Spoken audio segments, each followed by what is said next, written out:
Good morning. So, my question today is, Lord, how do I stay on fire for you? Really, this question's coming out of some of the reading I've been reading with my kids at night, the Action Bible. If you haven't found it, it's really cool. This guy who apparently was like a former cartoon artist for DC Comics created a Bible that has these awesome pictures in it. Either way, we just finished reading through, it was Saul and then King David and then Solomon, and just this consistent theme of calling, walking into calling, and then walking in, and then essentially losing sight of Christ in that calling once you are in the fullness of your calling. And I asked my daughters, like, okay, what's the theme here? They're called, they listen, they get to this place of comfort, and then they stop they stop asking God questions, they stop seeking his wisdom and everything that they do.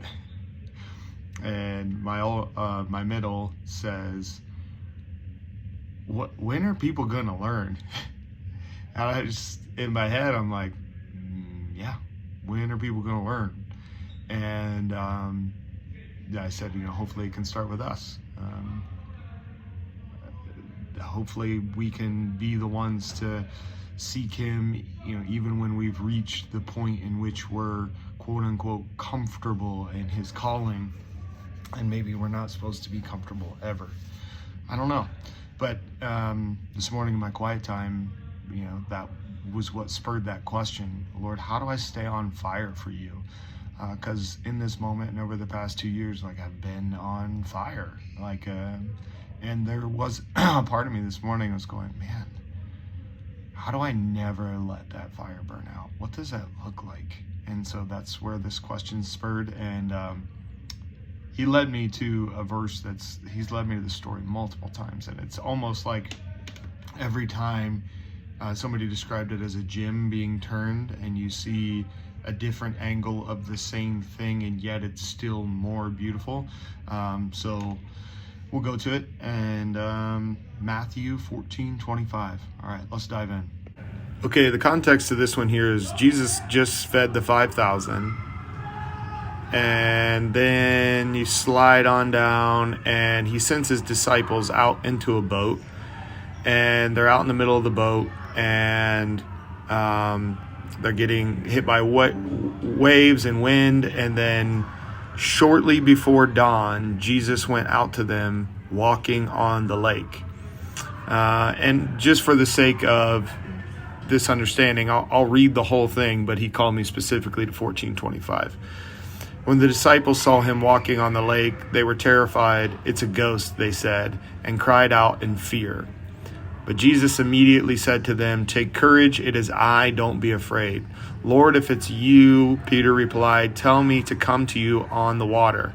"Come," he said. Then Peter got down out of the boat, walked on the water, and came toward Jesus. But when he saw the wind, he was afraid, and beginning to sink, cried out, "Lord, save me."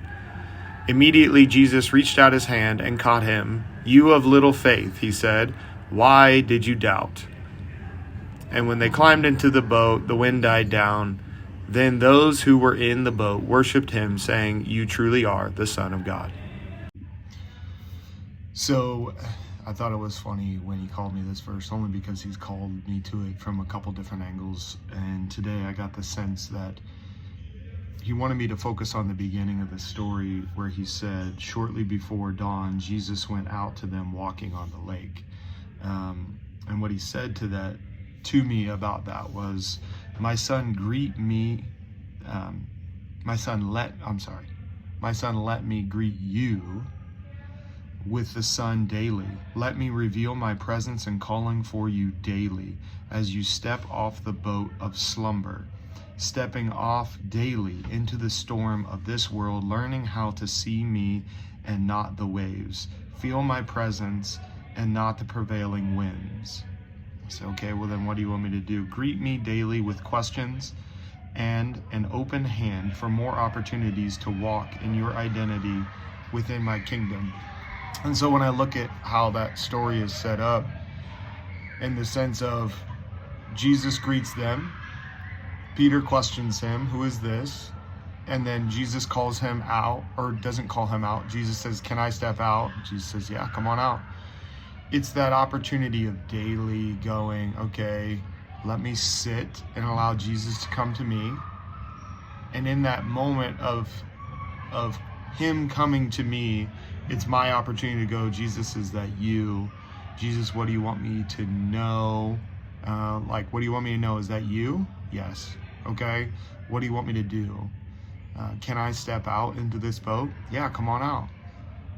It's like he's giving us the roadmap for what it looks like to invite him into our life daily. Like, create a posture in which you're ready to greet me, where you're ready to seek me, and where you're ready to walk out towards me in the challenges and the things I'm calling you into. So if you don't mind, I'll pray with you. Dear Lord, I just thank you so much for this opportunity and for this time. I just pray that you would continuously just show me things that I can do daily to walk more in your presence and more in the identity that you've given me, so that my fire may be fanned daily for you. It's in your Son's name that I pray. In the name of Jesus Christ, amen.